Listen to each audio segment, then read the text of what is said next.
আসসালামু আলাইকুম। তো সুপ্রিয় শিক্ষার্থী, আমরা টেন্স পড়তেছিলাম, এর ভিতরে আমরা ফিউচারটা শেষ করছি। এখন আমরা পাস্ট ইনডিফিনিট টেন্স পড়তেছি। তো এখানে আমরা আগেই বলছিলাম টু ডু ভার্ব নিয়ে আমরা কথা বলেছিলাম, যে টু ডু ভার্ব যেটা সাধারণত to be verb, to have verb এবং মডেল ভার্ব ছাড়া যত রকমের ভার্ব আছে সবগুলোকেই টু ডু ভার্ব বলে। এই জন্য আমরা টু ডু ভার্ব দ্বারা পাস্ট ইনডিফিনিটের অ্যাফার্মেটিভ করব, নেগেটিভ করব, ইন্টারগেটিভ করব, নেগেটিভ ইন্টারগেটিভ করব। তো আমরা এক্ষেত্রে পাস্ট ইনডিফিনিট টেন্সের এখানে দিছি টু ডু ভার্ব দ্বারা পাস্ট ইনডিফিনিট টেন্সের অ্যাফার্মেটিভ গঠন। গঠনটা কি হয়? Subject V two object plus বাকি অংশ।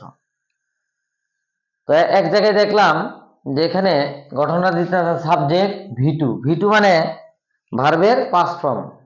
আমরা জানি ভার্বের তিনটি রূপ হয়, প্রেজেন্ট, পাস্ট, পাস্ট পার্টিসিপল, তিনটা রূপ হয়।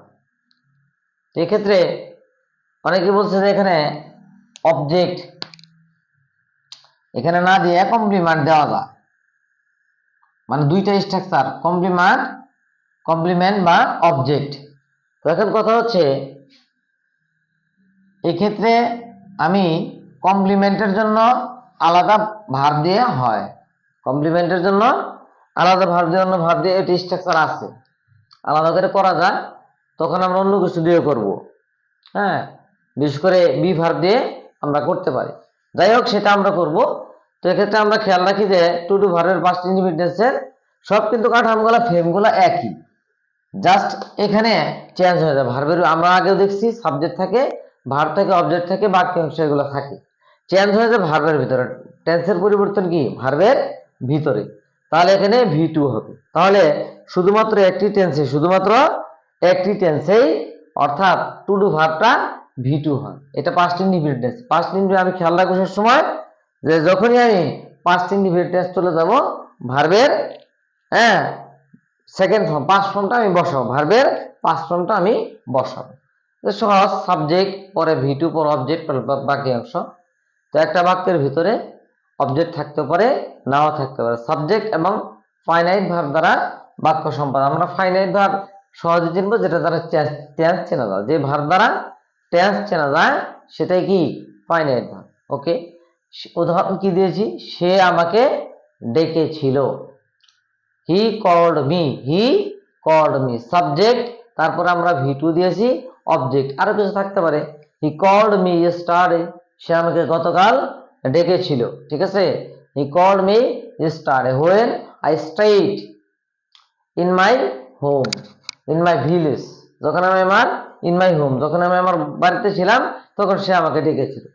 তো যাই হোক, তারপরে কি দিয়েছি আরেকটা উদাহরণ, আমি তার সাথে কথা বলেছিলাম। তাহলে সাবজেক্ট আমি, আমি হচ্ছে এখানে সাবজেক্ট। তাহলে আমির ইংরেজি কি? আই। কথা বলেছিলাম, এই যে আমি আগে বলছিলাম বাংলাতে শেষে ম থাকলে কি হয়? Past indefinite tense. ল থাকলে পাস্ট ইনডিফিনিট টেন্স। আর ত থাকে, এই উদাহরণগুলো আমরা পরে করব। তাহলে আমি তার সাথে কথা বলেছিলাম, আই টকড, সাবজেক্ট, তারপরে ভি টু, আই টকড, আমি কথা বলেছিলাম তার সাথে, উইথ হিম। এরপরে তারা এখানে এসেছিল, তারা এখানে এসেছিল। তারা তাহলে সাবজেক্ট কি? তারা, এর ইংরেজি কি? তারা হচ্ছে এখানে সাবজেক্ট, এর ইংরেজি হচ্ছে দে। তারপরে ভি টু, কাম কেম কাম, তাহলে ভার্বের পাস্ট ফর্ম বসবে। তাহলে দে কেম, এখানে ইংরেজি হেয়ার, দে কেম হেয়ার। এই যে এই বাক্যের ক্ষেত্রে কিন্তু সাবজেক্ট আছে, ভার্ব আছে, এটা কিন্তু অবজেক্ট না, অবজেক্ট না। কেন অবজেক্ট না? এটা একটা অ্যাডভার্ব অফ প্লেস।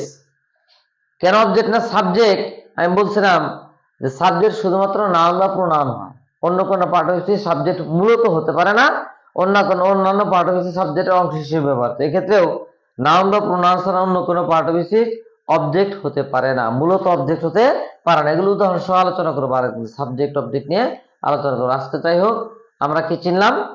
যে এখন কি চিনলাম আমরা? যে পাস্ট ইনডিফিনিট টেন্সের অ্যাফার্মেটিভ গঠন। এর পরবর্তী ক্লাসে আমরা করব টু ডু ভার্ব দ্বারা পাস্ট ইনডিফিনিট টেন্সের নেগেটিভ গঠন। সবাই ভালো থাকবেন, আল্লাহ হাফেজ।